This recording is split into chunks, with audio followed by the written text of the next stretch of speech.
बात है सर। ये तो आप जब दूसरे की राइट की चिंता नहीं करते तो आपका कौन सा राइट बनता है जिसको आप प्रदर्शित करना चाहते हैं? तो मेरा वही कहना है कि हमने जानबूझ के दुष्टतापूर्वक व्यवस्था चुनी है, राइट।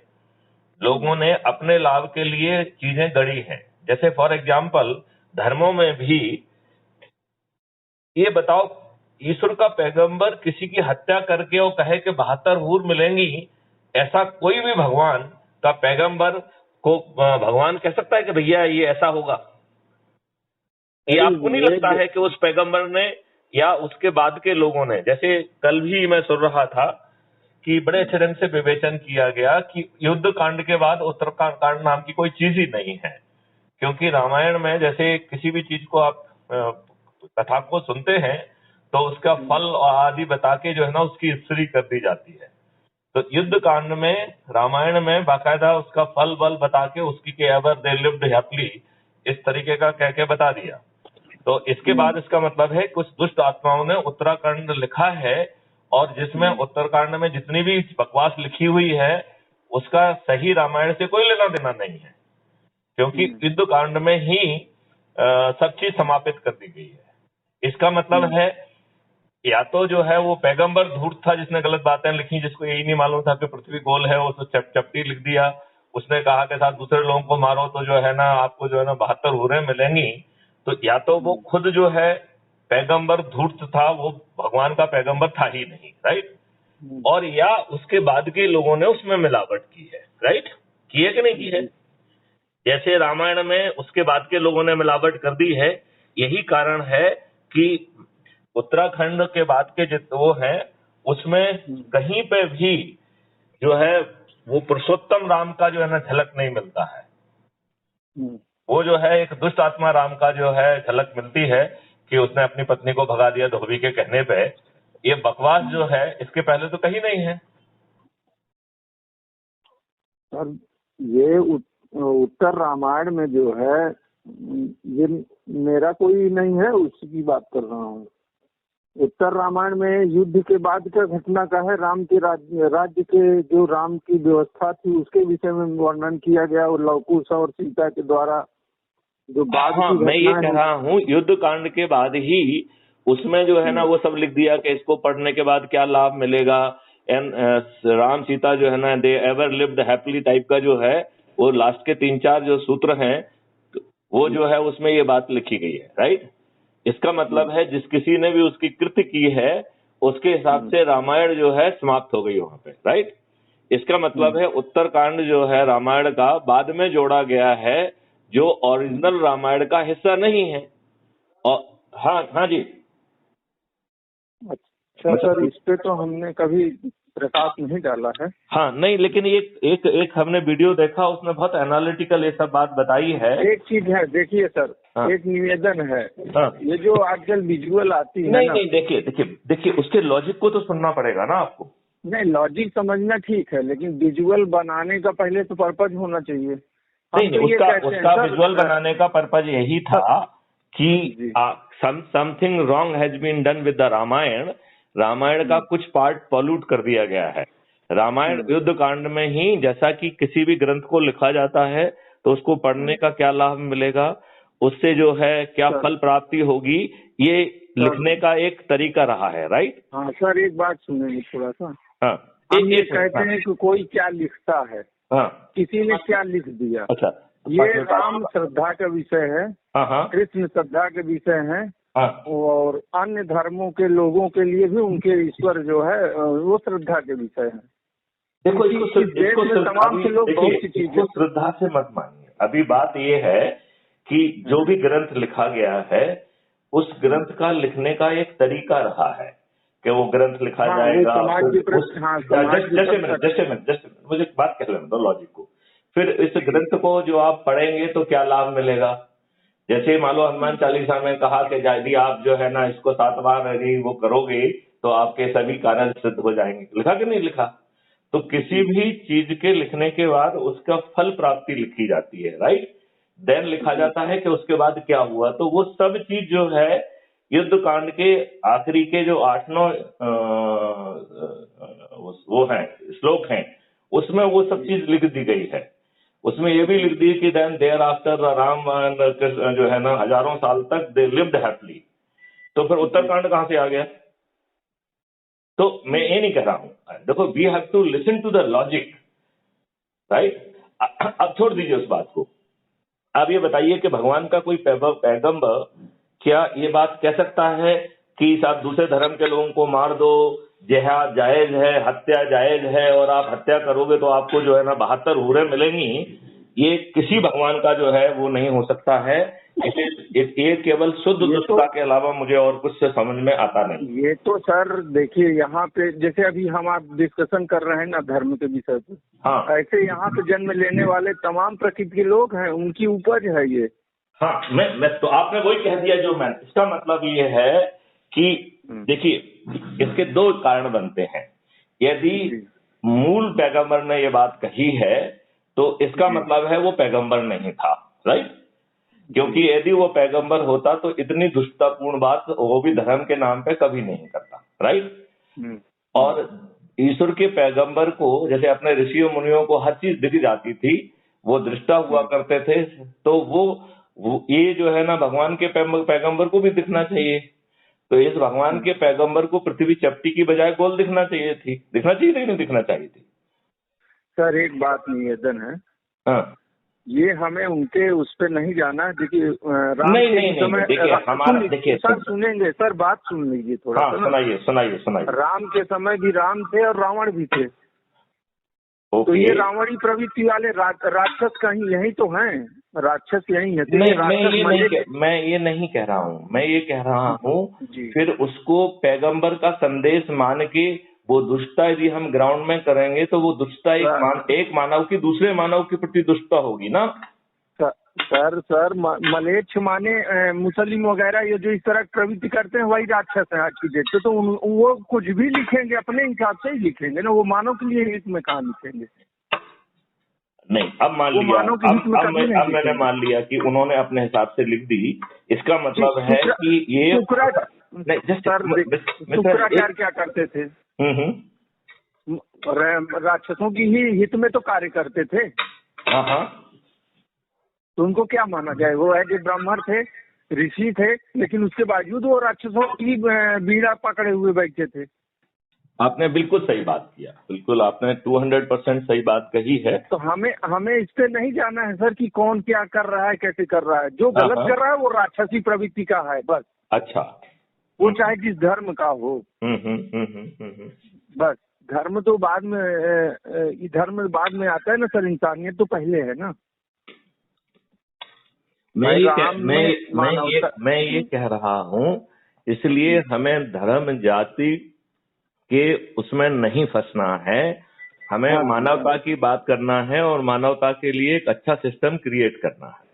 जी सर, बस हमें भी यही रहता है कि हमें ये तो इसका मतलब ये है कि आज जो है चाहे नेतागिरी हो, वो किसी जाति विशेष के नेता बन गए, जो किसी जाति विशेष के नेता हैं उससे उस जाति के लोगों को फायदा मिल रहा है या नेताजी को फायदा मिल रहा है?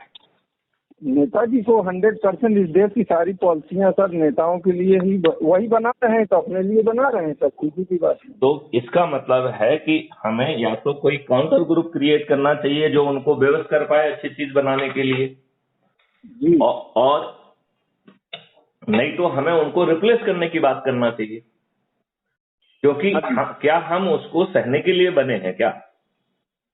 नहीं, उसको कहने के लिए तो नहीं बने हैं सर। देखिए जैसे कोरोना का ही जो समय था सर, जितना आपने प्रयास किया, जितना बना हम लोगों से भी प्रयास किया, लेकिन वर्तमान में जो भी लोग थे वो मलेच्छ का ही काम तो कर रहे थे। मैं मानता हूँ, मैं 200% मानता हूँ, लेकिन जिन लोगों के कान में अपनी बात पहुंच गई उनकी जिंदगी तो बच गई। ये बात तो आप मान रहे हो कि जिस किसी ने भी नींबू डाला उसकी जान तो नहीं गई, और वो अस्पताल भी नहीं गया, उसको जो ना ऑक्सीजन भी नहीं लगी। जो लोग इस प्रवृत्ति में पैसा अवसर का लाभ लेके पैसा कमा रहे थे वो तो सारे लोग राक्षस प्रवृत्ति में आए हो, चाहे मुस्लिम रहे हो, चाहे हिंदू रहे हो, चाहे ईसाई रहे हो, चाहे जो भी रहा हो, जिस धर्म का। ना धर्म से मतलब है ना जाति से मतलब है, जाति से भी मतलब नहीं।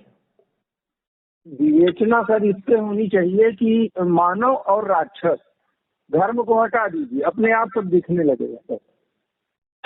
नहीं, अब चलो अपन ने कह दिया कि राक्षस है और राक्षसी प्रवृत्ति और आसुरी प्रवृत्ति जो है वो बलवत्ती हो रही है, तो जी हम राक्षसियों की प्रवृत्तियों को झेलते रहेंगे या हम उसमें परिवर्तन करने के लिए ऊर्जा केंद्र, आत्मा केंद्र बना के उनको जोड़ के उन आसुरी शक्तियों को पराजित करें? यही तो हम कह रहे हैं। हर आत्मा एक ऊर्जा केंद्र है, उसके अंदर की ऊर्जा को यदि हम जगा पाएंगे तो सबसे बड़ा फायदा ये होगा कि उसके अंदर की नेगेटिविटी चली जाएगी। चली जाएगी कि नहीं चली जाएगी? इसके लिए सर हम लोगों के पास जितनी ताकत है उतने का ही उपयोग कर सकते हैं, ऊपर तो नहीं, अतिरिक्त रूप से नहीं जा सकते। देखिए मिश्रा जी, मेरी बात, मेरा निवेदन, मेरी प्रार्थना को जरा ध्यान से सुनो आप, ठीक है ना? मेरी निवेदन, प्रार्थना और विनय आपसे ये है कि आप जो है सबसे पहले जब अपने आप को ऊर्जा केंद्र मान रहे हो और अपने आप को शक्तिशाली भी मान रहे हो, और आपका कहा गया है कि आत्मा और परमात्मा का अंश भी आपके अंदर ही है, यही कारण कहा गया है कि अहम ब्रह्मास्मि, मैं ही ब्रह्म हूँ। इसका मतलब है कि हम में, इसको मानना चाहिए हम लोगों को। एक मिनट, इसका मतलब है कि हम में से सभी में वो ऊर्जा है जिसे यदि हम विकसित करें तो हम ब्रह्म बन सकते हैं। इस सूत्र का यही मतलब है और कोई मतलब नहीं है कि अहम ब्रह्मास्मि, मैं ही ब्रह्म हूँ, क्योंकि हमारे पास मूल ऊर्जा है। उस ऊर्जा को विकसित करना, प्रस्फुटित करने की केवल जरूरत है। यदि वो विकसित हो जाएगी तो आप ब्रह्म ही हैं, राइट? अब सवाल है कि यदि आपने ये महसूस कर लिया कि आप ऊर्जा के केंद्र हैं और आप ब्रह्म में कन्वर्ट हो सकते हैं, तो आपके अंदर की जो अभी नकारात्मकता है, आपके अंदर की जो बेबसी है, जो चारों तरह की आसुरी शक्तियां आप पर अत्याचार कर रही हैं, आपको ऐसा भी महसूस होता है कि आप पूर्णतः बेबस हैं। ये आसुरी शक्तियों के हाथ में कानून बनाना भी है और आसुरी शक्तियों के हाथ में पूरा तंत्र कंट्रोल करना उनके हाथ में पहुंच गया है। आप जो है यदि बिना ऊर्जा लेवल पे लोगों को जोड़े, यदि उन आसुरी शक्तियों से भिड़ेंगे तो आप ये मान के चलिए कि आपका विनाश निश्चित है, राइट? आसुरी शक्तियों का विनाश नहीं होगा, अच्छी लोगों का विनाश होगा, क्योंकि वो एक कुशल रणनीति के तहत काम नहीं कर रहे हैं। तो कुशल रणनीति क्या है कि ऊर्जा को जगाइए, अच्छी ऊर्जाओं को साथ में जोड़िए, उनके संगठित ऊर्जा से डेमोक्रेसी में फायदा है कि जो भी तंत्र पर बैठेगा वो आपका चुना हुआ प्रतिनिधि होना चाहिए। तो जब आप लोगों को ऊर्जाकृत कर लेंगे तो इन आसुरी शक्तियों को विवश भी कर पाएंगे, क्योंकि आसुरी शक्तियां तभी तक रह पाएंगी जब तक कि आप उनको वोट देंगे।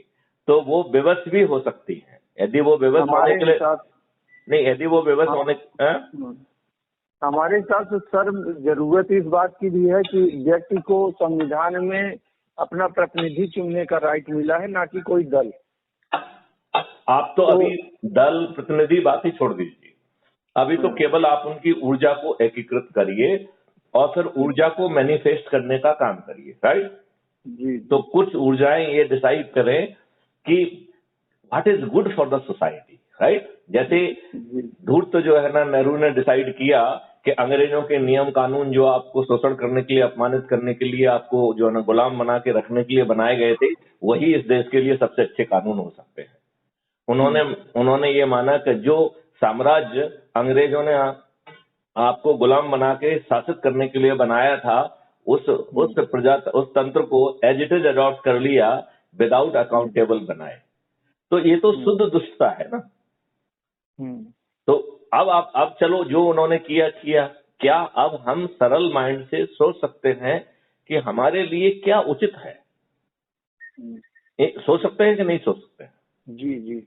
तो यदि हम ये सोच सकते हैं कि हमारे लिए क्या उचित है, तो वही जो है क्राइम फ्री भारत करने की कोशिश कर रहा है कि पहले 5 सर्टेनिटी की बात कर रहा है, फिर आपकी रेवेन्यू स्ट्रीम की बात कर रहा है, आपसे वो कह रहा है कि 15 दिन में आपकी विवेचनाएं पूर्ण होंगी, वो भी इनफॉलिबल एविडेंस के साथ। वो आपसे कह रहा है कि 1 महीने के अंदर डिस्ट्रीब्यूटेड ट्रायल सिस्टम के माध्यम से आपको न्याय मिलेगा, वो कह रहा है कि आगे चल के डिजिटल चित्रगुप्त के माध्यम से आप अपराध करना की संभावना पहले 40-50% कम होगी और बाद में तो 90, 95 और 99% तक जो है ना कम हो जाएगी। जो थोड़े बहुत केसेस में वो नहीं रोक पाएंगे उनमें त्वरित जो है FIR भी होगी, 15 दिन में विवेचना पूर्ण होगी, 1 महीने में जो है सजा हो जाएगी। यदि ऐसा होगा तो इंसेंटिव टू कमिट क्राइम खत्म हो जाएगा और फिर आपको ऐसे सभी लोग मालूम हैं तो आप उनको जो है ना रिहेबिलिटेट कर दीजिए, उनको अपराधी क्यों बने रहने देना चाहते हैं जी। तो ये व्यवस्था अच्छी व्यवस्था है नंबर 1। अब इस व्यवस्था को करने में सबसे बड़ी दिक्कत है आसुरी शक्तियों की, क्योंकि ये व्यवस्था आसुरी शक्तियों को नहीं भाएगी। अब इस यहाँ पे लड़ाई आती है दूसरी चीजों की। फिर आया कि भाई ऊर्जा केंद्र बनाओ, ऊर्जा केंद्रों को जोड़ के फिर आप एक लाइन ऑफ एक्शन तय करो कि भाई क्राइम फ्री भारत तो हम चौथी स्टेज पे बनाएंगे। पहली स्टेज पे हमें पार्टी मुक्त भारत चाहिए, क्योंकि ये पार्टी जो है परिवार केंद्र तंत्र बन गई हैं, प्राइवेट कंपनियां बन गई हैं, कोई अकाउंटेबिलिटी नहीं है और आई डोंट नो ये पार्टियां किसके भले के लिए बन रही हैं। 23 सितंबर 2021 की गणना के हिसाब से 8 जो है नेशनल पार्टी हैं, 54 राज्य स्तरीय पार्टी हैं और 2797 अनरिकॉग्नाइज्ड पार्टी रजिस्टर्ड पार्टियां हैं। ऐसा कुल मिला के 2858 पार्टियां 23 सितंबर 2021 की तिथि में रजिस्टर्ड थी, जो संख्या मेरे ख्याल से शायद अब 3000 के आसपास पहुंच गई है और एक कोई नया कॉन्सेप्ट डिवोर्स और उस तरीके का भी लाया गया है, आई डोंट नो। बट ये पार्टियां कौन बना रहा है, किसके लिए बना रहा है, किसको लाभ मिल रहा है, तो इसका मतलब है कि ये प्रेजेंट और ये जो पार्टी तंत्र है इसने डेमोक्रेसी का गला घोट दिया है। पॉलिटिकल व्हिप और पार्टी डिसिप्लिन ये जो है आदमी की प्रतिनिधित्व को खत्म कर दे रहा है। तो आपका चुना हुआ प्रतिनिधि चाहे वो अपराधी ही क्यों ना हो, चाहे आपने उसको वोट चाहे पैसे के लिए दिया हो, चाहे दारू के लिए दिया हो, चाहे साड़ी के लिए दिया हो, चाहे फ्रीबी के लिए दिया हो, वो आपका चुना हुआ प्रतिनिधि है। लेकिन ना तो वो पार्लियामेंट में ना पार्लियामेंट के बाहर आपको की बात कर रहा है। तो आप एक वोट देने वाले गुलाम हुए और आपके वोट की कीमत दारू की एक बोतल, एक साड़ी और या चंद पैसे है कि नहीं। तो इसलिए हमें पार्टी विहीन प्रजातंत्र और खर्च विहीन चुनाव व्यवस्था, जहां पे लेजिस्लेटिव और पॉलिटिकल एग्जीक्यूटिव एंड जुडिशरी इन तीनों का सेपरेशन टोटल होना चाहिए और वो एक दूसरे के ऊपर डिपेंडेंट नहीं रहेंगे, राइट। और they should be accountable. Lord कोई नहीं होगा, तो ना जो है जुडिशरी लॉर्ड होगी, ना जो है ब्यूरोक्रेसी लॉर्ड होगी, ना पुलिस लॉर्ड होगा, ना लेजिस्लेचर लॉर्ड होगा, ना पॉलिटिकल एग्जीक्यूटिव लॉर्ड होंगे। They are accountable and they have been elected, they have been chosen for a certain purpose. और यदि वो पर्पज को पूरा नहीं करते हैं तो यदि हम उसमें अकाउंटेबिलिटी ला सकते हैं, यदि हमारा दिमाग इतना चलता है तो हमें वो प्रावधान भी लाना चाहिए जिससे कि ये पॉलिटिकल एग्जीक्यूटिव चाहे पार्षद से लेके मेंबर ऑफ पार्लियामेंट से लेके ये धन कमाने की मशीन ना हो। आज जो है एक छोटा सा पार्षद, एक छोटा सा सरपंच जो है, जैसे ही बनता है उसके यहाँ एक फॉर्च्यूनर और स्कॉर्पियो और जो मालूम नहीं क्या क्या आ जाता है, ये धन कहाँ से आ रहा है उसके पास जी। तो इन चीजों पे हम बात क्यों नहीं करते हैं? हमें बात करना चाहिए। ये राज्य सरकार कहती है करप्शन फ्री, फिर हर महीने जो है अपने एक्साइज डिपार्टमेंट और ट्रांसपोर्ट डिपार्टमेंट से जो है ना पैसों का बैग क्यों लेती है क्यों लेती है जी। ये बातें हम क्यों नहीं कहते हैं? ये पदस्थापना और ट्रांसफर में पैसा क्यों चल रहा है जी? जो ट्रांसफर और पोस्टिंग में पैसे ले रहे हैं उन्हें करप्शन फ्री भारत और करप्शन की शपथ देने और देने का कोई हक नहीं है। क्या आप ये बात मानते हैं कि नहीं मानते? जी जी जी। इसका मतलब ये है कि हमें हमारा जो एटलस अपना मानना है कि हमें ये मानना चाहिए कि हर व्यक्ति अपने आप में ऊर्जा है, हम उसकी ऊर्जा को जागृत करें जो भी सुप्त है और उसे संकल्पित कराएं और वो अपने प्रभाव क्षेत्र के लोगों को चुंबक जैसे ऊर्जाकृत करते जाए, तो और कोई फायदा नहीं होगा। तो एक फायदा होगा कि वह उसके अंदर की जो निराशा है वो निराशा गायब हो जाएगी कि नहीं हो जाएगी। उसके अंदर जो बेबसी है वो उसका एहसास थोड़ा सा कम हो जाएगा, क्योंकि उसे लगेगा कि हम संयुक्त ऊर्जा केंद्र के माध्यम से वो बदलाव इन आसुरी शक्तियों में ला सकेंगे। और यदि आसुरी शक्ति वो बदलाव के लिए तैयार नहीं होती हैं, तो हम अपने ऊर्जा केंद्रों के, महा ऊर्जा केंद्रों के महाकर्मयोगियों के माध्यम से उन्हें बदल पाएंगे और पूरी व्यवस्था ही बदल देंगे। Do you agree with me? जी जी जी सर। तो मिश्रा जी, मैंने आपको फोन इसलिए किया कि मैं आपके अंदर के ऊर्जा केंद्र को जगाना चाहता हूँ। मैं चाहता हूं कि आपसे आप कृत संकल्पित होके इसमें काम करिए और अपने से जुड़े लोगों को भी ऊर्जाकृत करिए। और जैसा उसमें समझाया गया है कि हमको अपना व्हाट्सएप ग्रुप बनाना है, और जिन जिन लोगों को हम संकल्पित कर जाते हैं, जानने वालों को नहीं जोड़ना, उसमें जो ऊर्जाकृत हो चुके हैं, जो संकल्पित हो गए हैं, केवल उनको जोड़ना। और ऐसे ही जो संकल्पित होते जाएं वो अपना ग्रुप बनाते जाएं, और मेरा नाम और एज एडमिन सब में जोड़ दीजिए, तो हमें सब ग्रुप में मालूम होता रहेगा कि क्या क्या चल रहा है। ठीक है ना? जी जी। तो मिश्रा जी, एक तो आपके पास समय हो तो आके मिलिए। कहाँ है इलाहाबाद में सर? मैं अभी पुलिस ऑफिसर मैस में हूँ और तुलसी एक्सप्रेस से जा रहा हूँ, तो आप मुझसे तुलसी एक्सप्रेस पे रेलवे स्टेशन पे भी मिल सकते हैं। रेलवे स्टेशन पे? अभी अभी कहाँ है सर? अभी मैं पुलिस गेस्ट हाउस में हूँ, गंगा अतिथि गृह कहते हैं इसे, गंगा गेस्ट हाउस कहते हैं पुलिस लाइन में, पुलिस का गेस्ट हाउस है ये। और मैं कारापुरम में हूँ। अभी थोड़ी देर में जो है मेरा संगम जाने का विचार है। अच्छा अच्छा। हाँ, तो मैं चाहूंगा कि देखिए, यदि अच्छे लोग जो अच्छी सोच रखते हैं, जिनका अच्छा अध्ययन है, अच्छी आत्माएं हैं, यदि वो लीड रोल प्ले करते हैं। घर में चाचा जी के हमसे 1 साल बड़े थे, खत्म हो गए थे। अरे राम राम राम। चलिए आप फिर उसको संभालिए। और हमारी जो है इलाहाबाद आ रहे हैं सर। इलाहाबाद में आ रहा हूँ, तेतली गांव चले आते हैं रोज। Okay okay okay. तो शाम को जो है ना, एक काम करिए ना, यदि आपको सूट करता है तो आप तुलसी एक्सप्रेस पे मिलिए मुझसे रेलवे स्टेशन पे। 10 मिनट की मुलाकात भी अच्छी रहेगी, क्योंकि फेस टू फेस एक दूसरे को पहचानेंगे। जी सर, देखते हैं। नहीं तो वहाँ तुलसी एक्सप्रेस कितने बजे की है? 3 बजे? शाम को 6 बजे की है। या चलिए सर, उसके पहले इलाहाबाद में जहाँ पे कहीं पे भेंट आपसे हम कर लेते हैं। अभी आप गेस्ट हाउस में कितने बजे तक रहेंगे? मैं अभी तो 15-20 मिनट में ही मैं निकल रहा हूँ। जाएंगे संगम? हाँ। उसके बाद सर? इसके बाद हमारा जो है वाराणसी जाने का विचार है। तो बाबा जी के दर्शन करके, विश्वेश्वर जी के दर्शन करके जो है ना, वहां से आशीर्वाद प्राप्त करना है, और फिर लौट के आके तुलसी एक्सप्रेस पकड़ना है। तो तुलसी एक्सप्रेस तो चलिए अपन बात करते रहेंगे, यदि नहीं होगा तो हम टेलीफोन पे अपन कनेक्टेड रहेंगे।